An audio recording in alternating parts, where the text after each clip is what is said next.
seeking scalable, sustainable returns in their emerging market. What we have agreed that we are going to focus on as the province is that, yes, last year we had received pledges of 120 billion rands. What we've been doing in the past 12 months was to follow them up, because we have realized that investors are frustrated in the small corners. There are those who will reach out directly to the Premier or to the MEC. We are saying to you, we are available to make sure that we unlock those challenges.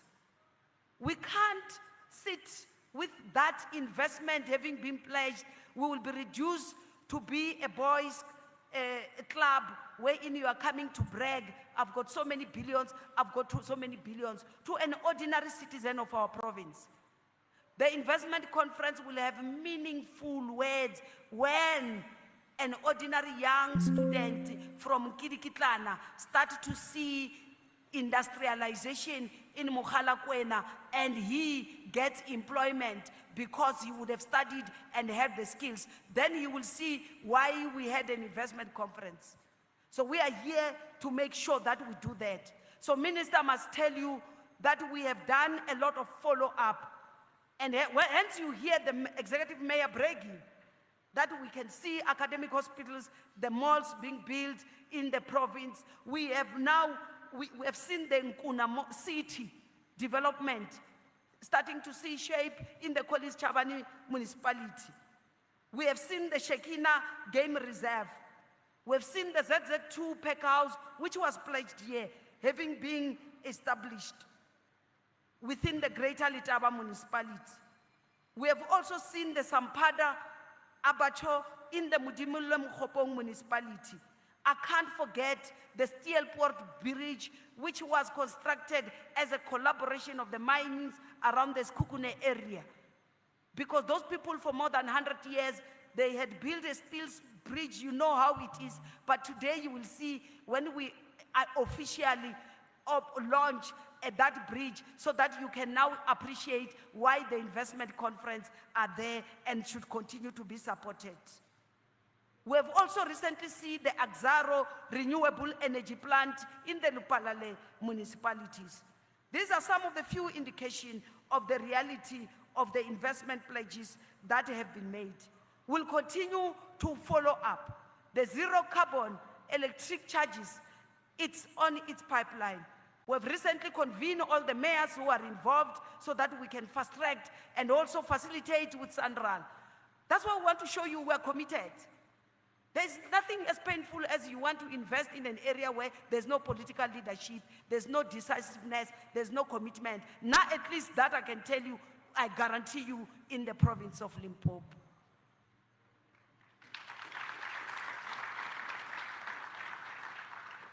So under our theme, Limpopo Rising, Africa's New Investment Frontier, we aim to solidify our position as the leading investment and tourist destination. You have seen us launching not so long ago an airline from Hoedspruit to Cape Town.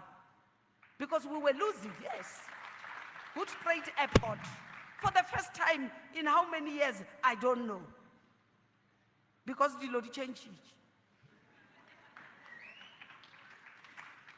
If you want to fly to Cape Town, go to Hoedspruit. You don't have to go to OR Tambo.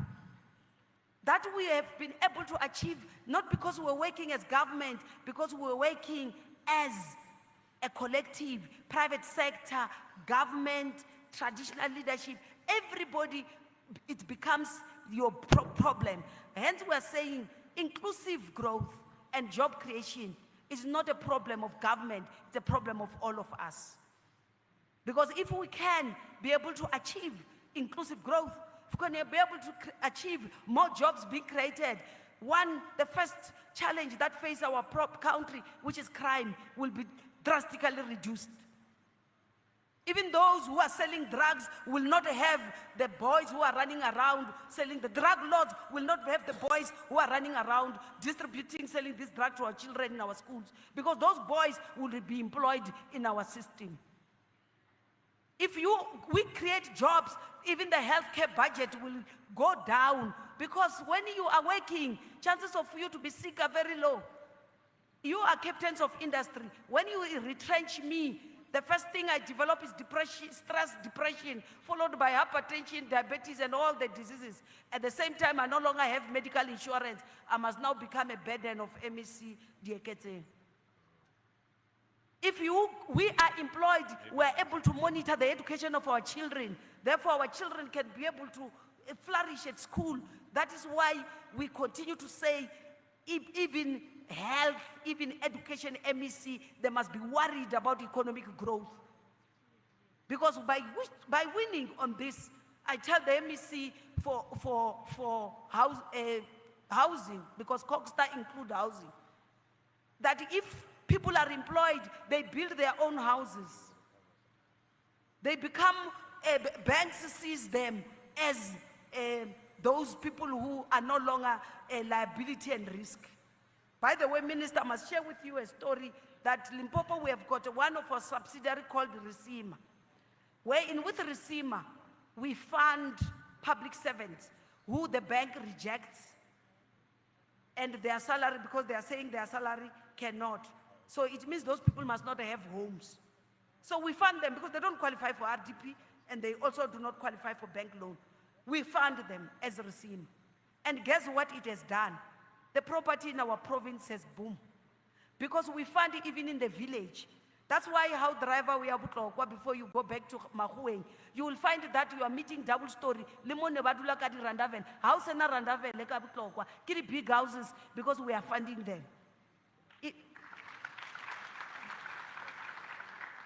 Even our banks now, the commercial banks, now basetse ba bona market, ro abasali risk. Ke utlwile ba re le bo mangma ba di banka bo Absa le bo Standard Bank, they are here. They will tell you they are now asking us. So it means we can fund 3 years. As long as somebody has got person, and they're paying, and look at how beautiful Limpopo is. I can tell you, go to Toyando there, you will be shocked. Camps Bay. But otherwise, which we are sorting out, by the way. Because now I accept my problems and my weaknesses. That's why I'm said I'm normal. Because once you start to accept that it's a sign towards a good prognosis towards recovery. I'm not schizophrenic. So we do accept that we have got a challenge of water. But if you go and look at our big houses, you will be shocked. Yami kuku arna yona mo Limpopo. This one more habo I cancel up there and there. But I go outside. Where's kuku? Never drive. You will be shocked. What is this? A village? Go all over the province. Property is booming in the villages because there's leadership in this province, and you must appreciate that and come and invest here. Our Limpopo developmental plan 25-2030 is our blueprint. Of course, it also aligns itself with the presidential investment drive and the continental framework, such as the African continent free trade areas with agreements which have been signed, and the Agenda 2063. That is why of importance, investors listen carefully. In our investment conference today, for the first time in our midst, we've got the General Secretary of the African Export-Import Bank, whom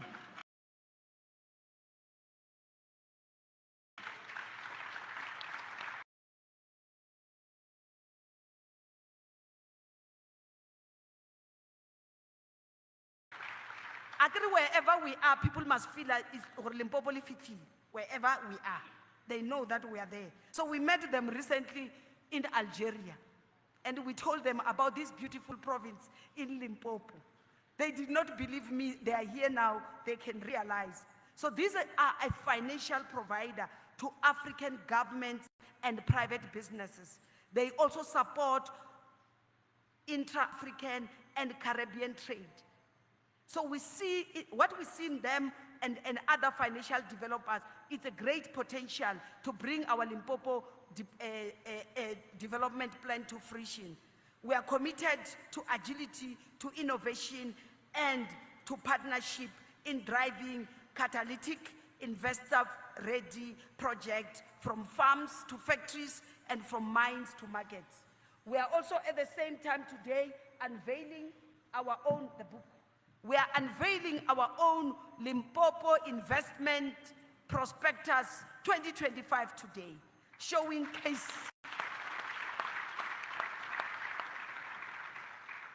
Last year you complained to say, where's your investment book?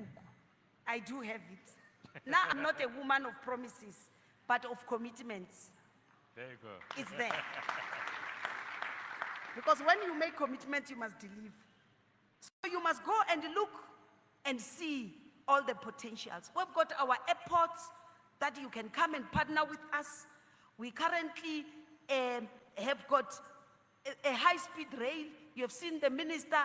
Thank you, Minister Ramohupa, because I know you also contributed to soften the minister, because Luanonya got a high 45 minutes.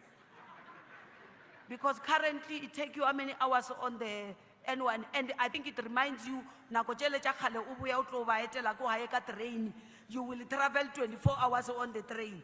Now, gone will be those days. You will be on the high-speed rail in 45 minutes, you are in Butlokwa. It proceeds to Messina, and then Africa, a trade bank will support it, because it's a project that is bankable, that must be supported by Africans. So that if you really want to unlock this free trade, start by this funding, this high-speed rail from Mahueng to Haboma, Limpopo. It will also reduce the congestion on our N1 that we continuously see on Friday, and reduce the death toll on our N1 that every day I continue to cry on.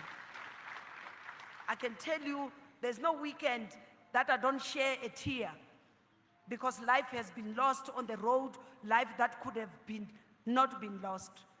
But this rail will take away the goods into rail. It will take away passengers into rail. So that is why those who say we're mad when we are asking for this, they are the ones who really require psychiatric evaluations. This is what we really need. Just recently, we lost 44 human beings on this just a week ago. It can't continue like this.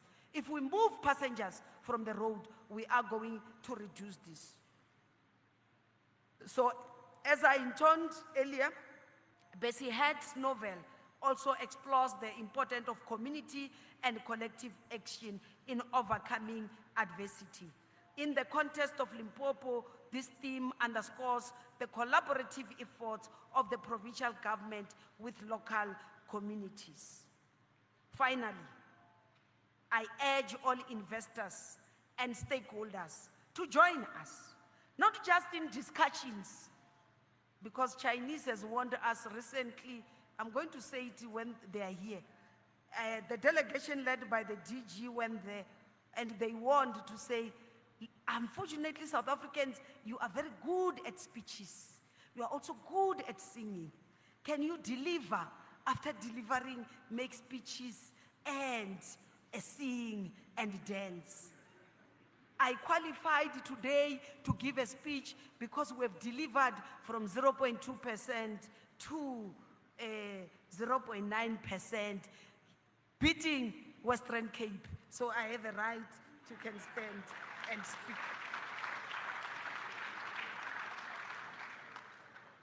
So this is a call for action. We invite you to engage with our initiatives and seize the opportunity that Limpopo has to offer.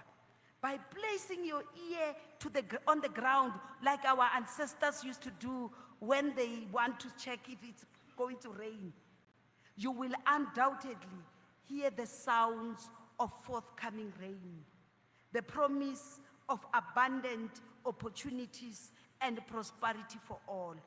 Let us work together as we embrace this moment of resilience, of transformative hope. Together, we can cultivate the future we envision for Limpopo, turning challenges into triumphs and dreams into reality. Thank you for your attendance and growing interest to continue to show on our province, and welcome to the Limpopo Investment Conference. You're still going to get a key message from the minister, but from me, I'm saying Limpopo is the place to be, as Master KG and Makazi will sing. Karierote Limpopo, Diabuya Limpopo, Huya Dipa Limpopo, Limpopo, Limpopo. Thank you.